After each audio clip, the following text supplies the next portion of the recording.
Hi, this is Robert Smith. I'm here in Newcastle County Down with Dierdre Maguire.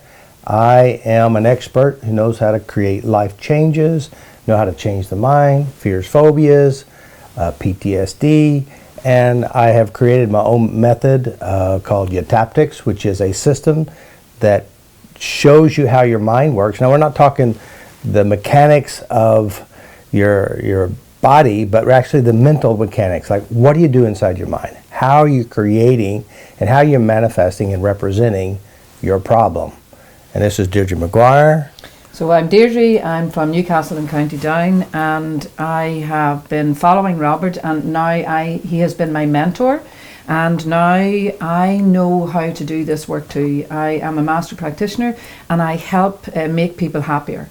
I take them from where they are to where they want to be, and I do this by showing them the mental mechanics of their mind, showing them how their mind and body works. And then when they can do that, I help to put them into the driver's seat of their lives, and then help people be happier, because that's all any of us want anyway, is just to be happier. So yeah, so since we're here in Ireland, of course, the UK, Ireland, has a very large rate of suicide. I mean, it's very large. So like 6,500 people in 2014 who took in their lives. Imagine.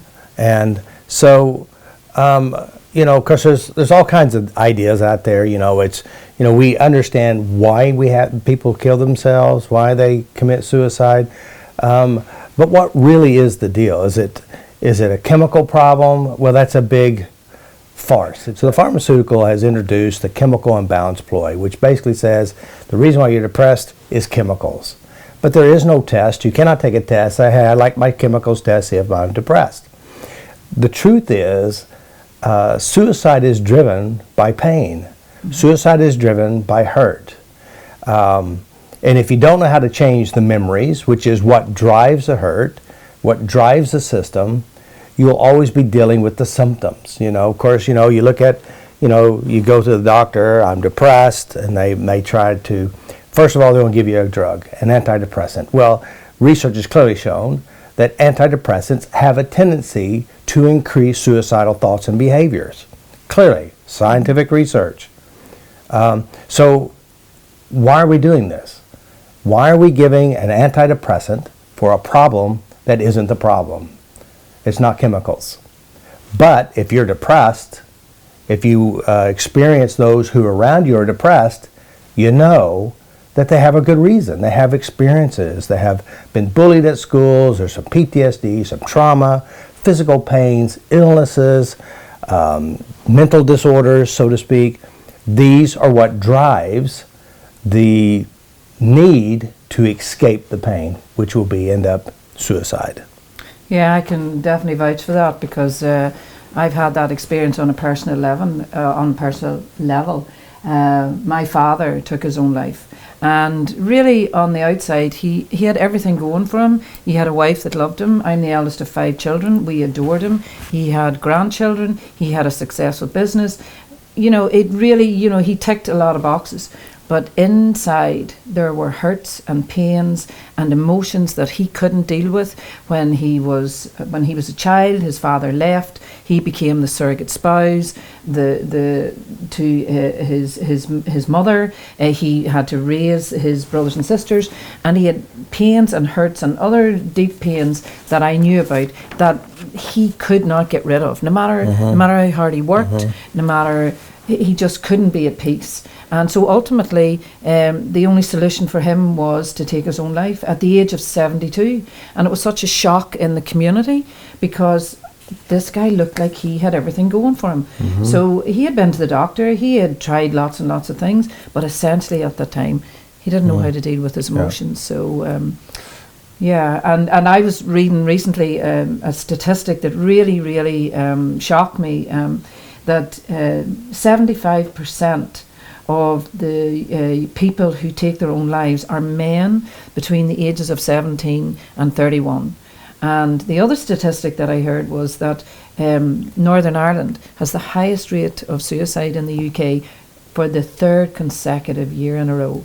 So this is partly what has motivated us to have this discussion today, because you know, you know yourself, Robert, I've told you, I work with a lot of people who have been suicidal, and they've been there. They've shown me, you know, I had a girl and she showed me, you know, the glove compartment, there were the pills in the glove compartment. I had a young man, and he had the, you know, the rope was over the bar, and this young man had the most beautiful child that he loved so very dearly. And so, you know, I said to him, when you were thinking about this, where was your child? Where was your child in your mind when you were thinking? And there seems to be a common theme that they all seem to think the same thing, is that people their family, their friends would be better off without them. Right. So their thinking is so low at that point, even though they have everything that seemingly is okay for them. There's a thread, it leads back to pain. Childhood. Yeah. So and it's so true. I work with many people with suicidal thoughts, attempted many times and failed. And so I go, what is this that drives you? Where is it coming from? You know, and we talk, you know, sexual abuse, physically abused, rape, beatings, the constant verbal abuse from a parent or a brother or a sister. So here it is, they grow up and they have this eating away itself, a memory, experiences, and then they just keep continuing the cycle inside their mind. Even though they work really hard, they're very successful on the outside, but inside their mind, internally, they have a dialogue, they replay the memories, they beat themselves up. This is what drives suicide. It's not a chemical problem. It's a thinking problem. It's memories that people don't know how to change. Now, of course, you go to an expert. You go to an expert who has a PhD on the wall, and they're a psychologist and psychotherapist. These individuals are very intelligent people. They work hard. They make good grades in school. But when they graduate, there is no skill that they can actually use to change a memory. They cannot change a fear. Now, their model of thinking and where they've been trained is to talk about it, maybe use some CBT, and drugs. Antidepressants is a #1 reason why people will kill themselves. The antidepressants, or they use it, they take it, they kill themselves with the antidepressants. Or they're taking the antidepressants and the suicidal thoughts increase and behaviors. So here we are, we have trained people who are doing the best job they can, and yet they're not changing the problem. It is memories, it is experiences, it's hurts and pains, internal dialogue, the pictures they play in their mind, and the emotions they produce. This is what's happening. If you can't change memory, you can't change the problem. The old cliche, change your mind, change your life. This is what has to happen. And you can't do it with a drug, with a pill, working your tail off and trying to ignore what's inside your head, and you can't do it with food. It only goes back to internal representation. That means the structure and the memories and how you hold it. Yeah, it's like I was thinking recently of a young man that I worked with, and what was driving him was that he had been sexually abused. Someone had done something to him when he was only like 6 years old, and he had no way of articulating that. So he just kept it inside. And of course then he went on, he was very, very successful, academically successful, he was a sportsman, he was doing all of these things, but this thing was inside and it was getting bigger. And it's, what I say is, it's like trying to keep a beach ball underwater. You just can't do it. So he kept going, and then finally it popped. When he was like 16, he started to get depressed. These thoughts, he was fighting with his parents. He didn't know why. And then the clash, and then they're doing their best, and they take him to the doctor. And in that moment, he's labelled, you are depressed. You suffer from depression. So there's the label on the person. And there can be a relief, because people don't know what it is, and then they think, oh God, at least I know now it's depression. But then comes the shame, the guilt, that there's something wrong with me, and now they've got something else to deal with. They go in for depression also. We got a young man who's who's, has an alcoholic father, mother dealing the best with they can. They got brothers and sisters, and they got all this turmoil at home. They go to school. He can't concentrate in school. He's labeled ADD, ADHD. He can't handle what's going on in his life, and they put him on drugs. They put him on some kind of a drug. So now they're starting out our children at early ages on drugs. Of course, the pharmaceutical companies, this is keeps the business going. Unfortunately, I heard the other day that there was a new disorder out there. It's called the terrible twos disorder. And now they're subscribing children drugs to handle this. The number one cause of suicide is emotional turmoil inside our head. It's the self-loathing or the self-punishment or replaying internal stuff. And so we're given drugs. And the number one way that people kill themselves is drugs, overdose, or other things. So now we know what the problem is. So then, what is the solution? The solution. How can you solve this problem? You have, I have a client in front of me, and they've got this big secret, this, interference, this interruption, sexual interruption in their lives. It's something that shouldn't have happened. What do you do about that? How do you change it? Yeah. Well, the truth about it is, this is what this modality that we use is about.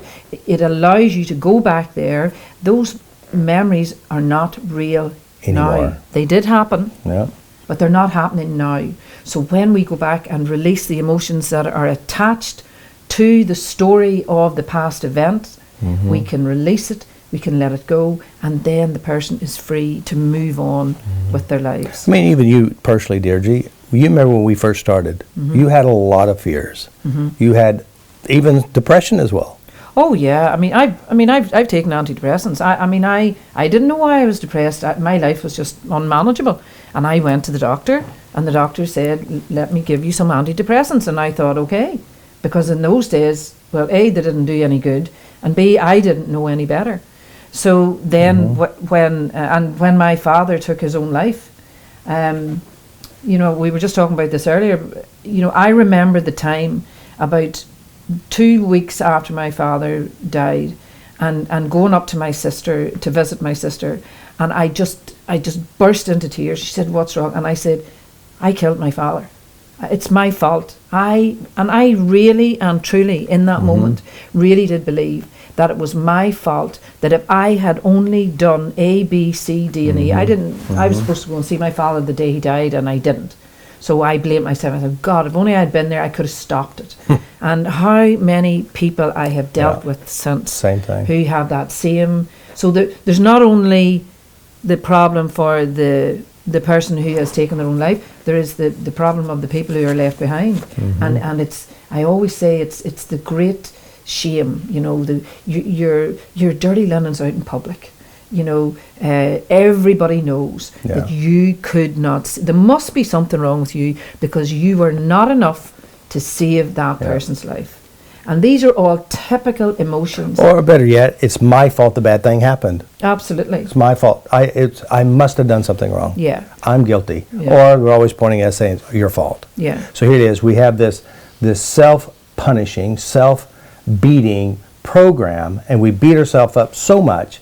The only escape is for suicide. Now that's crazy because both you and I seen loads and loads of people, and they come in and they have the most horrific memory that has driven their whole life, and within a short period of time. Now we're not talking 20 sessions, we're not talking 1,000 sessions. Oftentimes in a single setting, they can go to the memory and there's peace there. There's no turmoil. They can actually get a gift from the memory of what happened instead of the pain. And it's measurable. You can go and you can change your own mind. And it's simple once you understand the internal mental processing of your information. Knowing how to change your life. That actually, I'm just thinking about this now. That's actually what Robert did for me. That's what you did for me. And you actually did it here. And we're in my home here. And this was actually where it happened, at my kitchen table, which I now share with all the people I work with. Well, I remember that, my father took his own life. He went into a river. And even though I hadn't actually been there, So I wasn't there when my father did it. I created in my mind, because this is how the mind works. I went to the bridge, I went to the river, and I created a memory in my mind. And I could see it and play it and imagine my father going into the water, going under the water, everything, even though that memory was as real to me as if I actually had been there, and it was driving everything. So then when Robert turned up in my life, and the synchronicities of life that, you know, caused that to happen, and then here we are sitting, working on that specific memory, which was so loaded with emotion, and then we collapsed it, we took the emotional charge out of it. We released everything that I felt, all my inadequacies around it, and we released all that. And then it changed, and the mind actually gives you something else, and it's a very special experience. When instead of focusing all the pain, you know, my father lived till he was 72, and I have a lot of good memories with my father. But what was I doing? I was focusing on the last, 20 minutes of his life, and that was driving my whole life then. So the mind gave me a memory of my father when I was a child, and he was teaching me how to swim. And he loved me very much, and he was so good. And then I could feel that love and really focus on the love that my father had for me. Because, well, the truth about it is my father's dead. I can't change the fact that he's dead.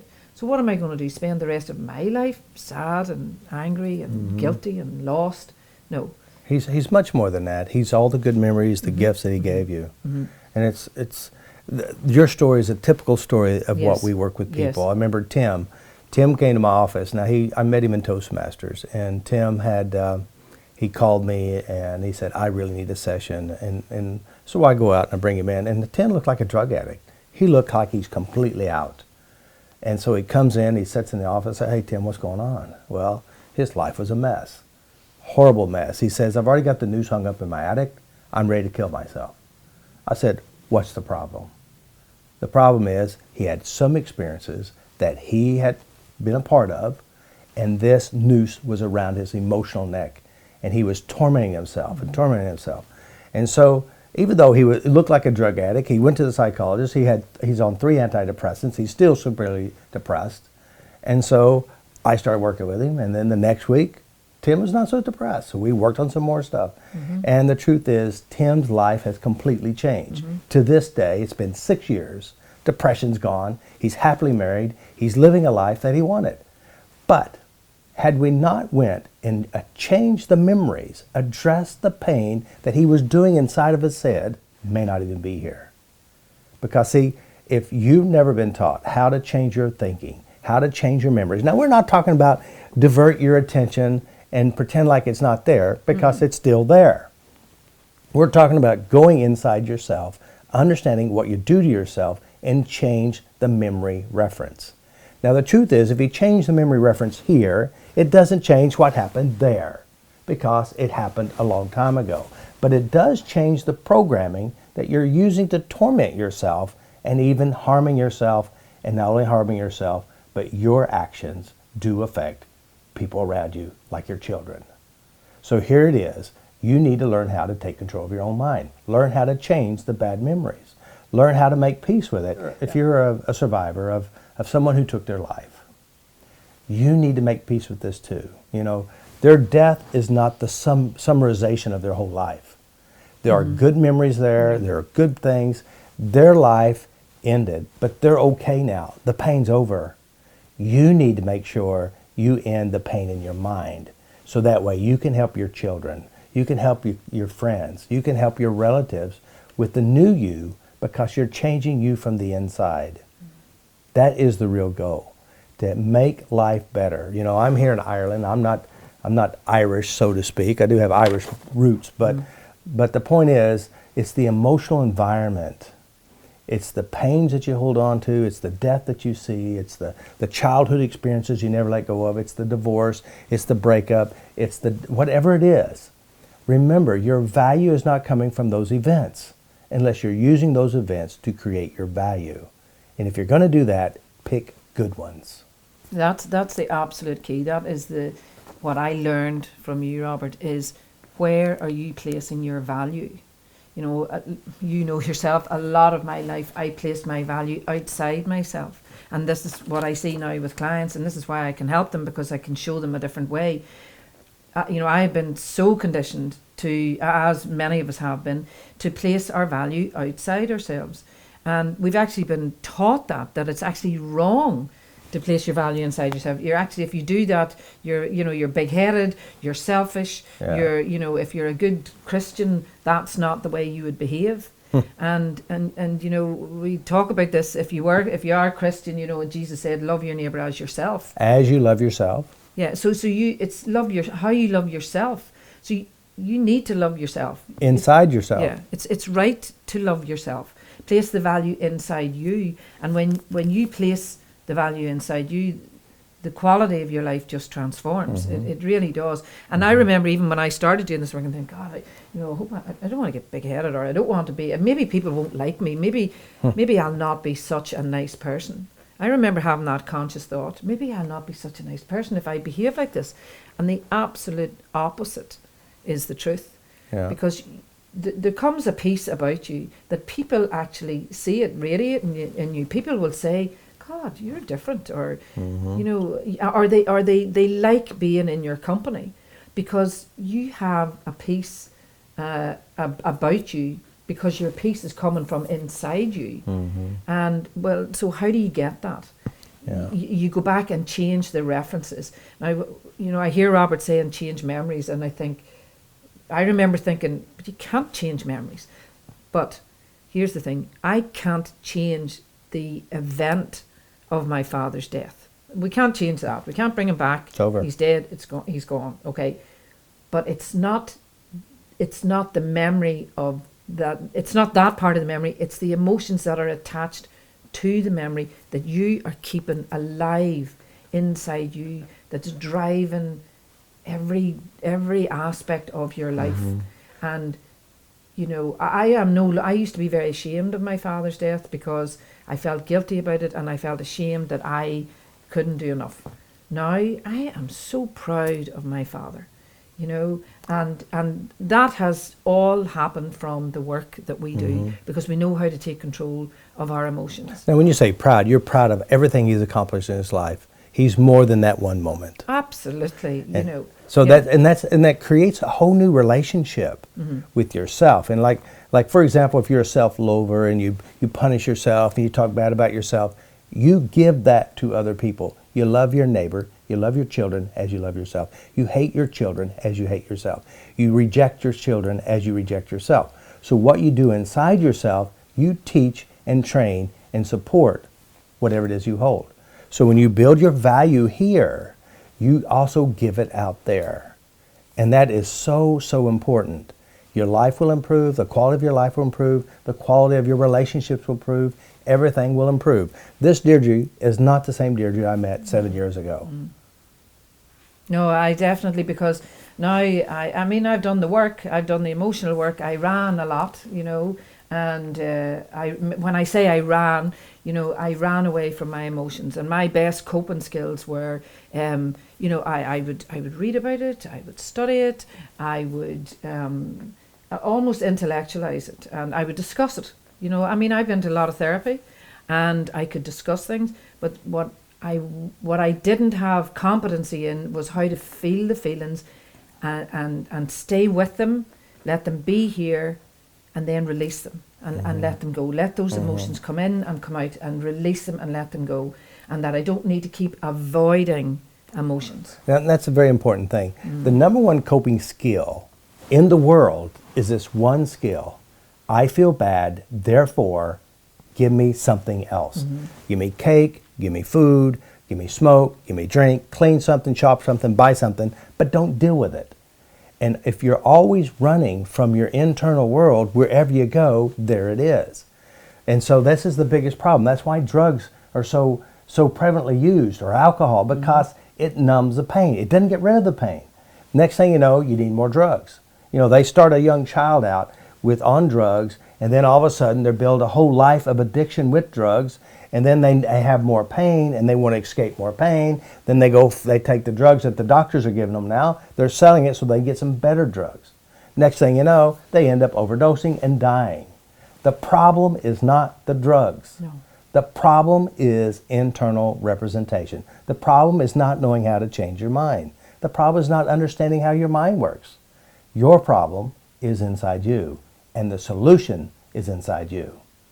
It's not external. It's okay. We were just listening to the radio here this morning, the local radio in Northern Ireland, and there's been another death. You know, a lovely young girl, 15 years old, and death by drugs. So what you know, it's a phone-in radio, and they're all talking about the drugs. The police need to be sorted out. And it's absolutely shining the light on the wrong thing. So we've been talking about this and talking about the problem, and so saying there's somebody watching this and they're saying, well, yeah, I sort of understand what you're talking about, but what do I do? You know, how do I solve this? I don't know how to go inside. I don't really know what you're actually talking about. So what do people do?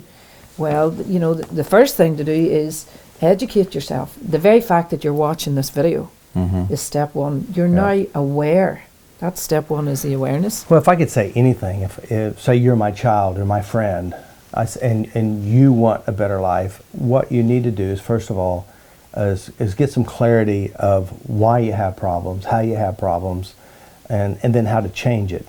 You know, we come from a culture who it's always someone else's fault. It's genetics, it's your parents' fault, it's the bad stuff that happened to you. And the truth is, it's what you carry inside you. It's the memories you hold that you use to torment yourself. And so what you need to do is be educated on how your brain works.